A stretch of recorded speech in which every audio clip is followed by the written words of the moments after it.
মাছ ব্যৱসায়ী কন্যা সন্তানে যোগ্যতা অৰ্জন কৰিলে অসমৰ হৈ ক্ৰিকেট খেলাৰ কৃতিত্ব। এটা দৰিদ্ৰ পৰিয়ালৰ কন্যা সন্তানে এই যোগ্যতা অৰ্জনত উৎফুল্লিত গাঁওবাসী।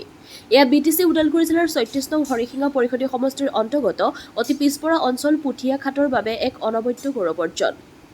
এই অঞ্চলৰ অধিক সংখ্যক লোকেই নিৰক্ষৰ আৰু দৰিদ্ৰ সীমাৰেখাৰ তলত। কোনোৱে যদি মাছ ব্যৱসায়ী আৰু কোনো লোক ঠেলা ৰিক্সা আৰু দিন হাজিৰা কৰি জীৱন নিৰ্বাহ কৰি দিন কটাই আছে। আজি আমি দেখুৱাম অতি দৰিদ্ৰ ঘৰৰ কন্যা সন্তান আকলিমাৰ ঘৰখনৰ কাহিনী। আকলিমা খাতুন এইবাৰ প্ৰৱেশিকা পৰীক্ষাত উত্তীৰ্ণ হৈছে নৱজ্যোতি জাতীয় বিদ্যালয় বৰবাগানৰ পৰা। আকলিমাৰ পিতৃ তজিৰুদ্দিন এজন মাছমৰীয়া। দিনৰ দিনটো অ'ত ত'ত মাছ মাৰি মাছ বিক্ৰী কৰি পোহপাল দিয়ে ঘৰখন। কষ্টৰ ফল যে মিঠা তাৰে দৃষ্টান্ত দাঙি ধৰিলে আকলিমা খাতুনে। বৰ্তমান আকলিমা বাংগালুৰুত ব্যস্ত হৈ আছে ক্ৰিকেট অনুশীলনত। ৩৬ নং হৰিশিঙা পৰিষদীয় সমষ্টিৰ পুঠিয়াঘাটৰ পৰা ভুৱন মণিয়াৰ ৰিপৰ্ট AIN লাইভ। ভাল লাগিছে। আপুনি কি কৰি ঘৰখন চলাই আছিলে? মাছৰ বেপাৰ কৰি কৰি আছিলে। ছোৱালীজনী কিমানলৈ পঢ়িছিলে? ছোৱালীজনী মেট্ৰিক পাছ কৰিছে। এই বছৰ পাছ কৰিছে। এইবছৰ পাছ কৰিছে। তাই এনে এই যে ক্ৰিকেট খেলিছে, ক'ত খেলিছিলে নেকি আগত? হয়, খেলিছে। ক'ত গৈছিলে আগত তাই খেলিবৰ কাৰণে? গুৱাহাটীত গৈছিল। হয়। এতিয়া কি ক'ব আপুনি? এতিয়া তাই কেনেকৈ এটা আশীৰ্বাদ দিব, যিহেতু তাই ইয়াৰ পৰা ওলাই গৈছে, যিহেতু তাই ভাল খেলুৱৈ হ'বৰ কাৰণে তাই ওলাই গৈছে, কি আশীৰ্বাদ দিব? আশীৰ্বাদ ভালে দিব লাগিব।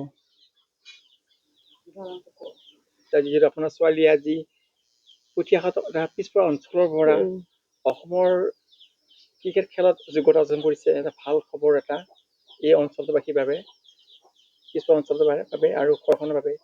কেনেকুৱা অনুভৱ হৈছে আজি? ভাল লাগিছে। এতিয়া হ'লেও চলিটো ক'ৰবাত গৈছে, আমাক কোৱা নাই। নিজে চব কৰিছে, তাৰ লগত কোনো মানুহ নাই, নিজে চব কৰিছে। গুৱাহাটীতে অকলে গৈছে, মই একমাত্ৰ পইচাখিনিয়ে দিছো। তো আমাৰ বহুত কষ্ট কৰি তাক পঢ়াই আছো। এতিয়া এই ভাল মানুহ যাতে হ'ব পাৰে, সেইটোৱে মোৰ আশা। যিহেতু আপোনাৰ স্বামী মাছ বিক্ৰী কৰে, মই ঘৰত গৰু ছাগলী হাঁহ মুৰ্গী পুহি পেলাই তাৰ সেনেকে পঢ়া খৰচটো ওলাও, দেউতাকেও দে ময়ো দেও, সেনেকুৱা কৰি পঢ়াই আছো। কি আশীৰ্বাদ দিব এতিয়া, কি দোৱা কৰিব? এই যাতে ভৱিষ্যতলৈকে ভাল মানুহ হ'ব পাৰে, সেইটোৱে আশা মোৰ। আপুনি নানী হিচাপে কি ক'ব? আপোনাৰ নাতি কি আশীৰ্বাদ দিব? সেইটোৱে ভাল যে হয় কামনা কৰিছো, সেইটোৱে ভাল যে হয়। মানে নাতিটো ভাল আশীৰ্বাদ দিছো মই।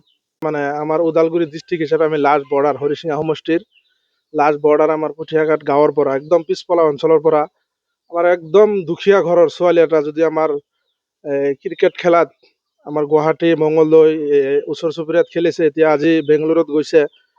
একদম পিছপৰা একটা গাঁৱৰ পৰা পিছপৰা দেউতাকজনক একদম মাছ বেপাৰী কৰি খাওয়া কিবাকে মানে পৰিয়ালখিনি পোহপাল দি আছে। তথাপিতো ছোৱালীটোক এনেকৈ খেলবৰ কাৰণে মানে জোৰ জাৰ চলাই আজি বেংগলোৰলৈকে পঠাইছে। তাতে খেলিব গৈছে, যাতে বহুত ভাল হয়, যাতে অসমৰ পৰা অসমৰ যাতে আমাৰ পুঠিয়াঘাট গাঁওখনৰ এটা সুনাম কঢ়িয়াই আনে, তাকে আমি গাঁওবাসী হিচাপে তাকে আমি কামনা কৰিছো, যাতে উজ্জ্বল ভৱিষ্যত ভাল হয় তেওঁৰ।